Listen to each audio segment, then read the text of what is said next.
Now we're moving into using CPQ. Our next question is for Gilles. We are getting ready to launch CPQ for our local business. Do you have any best practice advice on initial launch and follow-up for the sustainability of the tool? Yeah, so I think it's a transition from what I was mentioning just before. Keep things as simple as possible for the initial launch. But I'd like to give also another perspective on this, because that's a point that is too often overlooked by companies. And it's about change management. So you need to plan for change management from the outset. Don't wait UAT or the last week before you go live to prepare for it. You need to make sure that the executive vision for the project is messaged correctly to the entire company.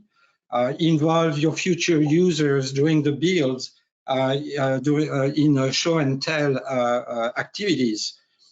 Prepare for end user training, that's very important. Don't forget that your CPQ administrator will also need training. They need to learn the platform, how to maintain it after you go live. So all these points are important, are part of both adoption strategy and rollout strategy. And as soon as you go live, and again, you need to prepare for it, be ready to help your users because they're going to have questions.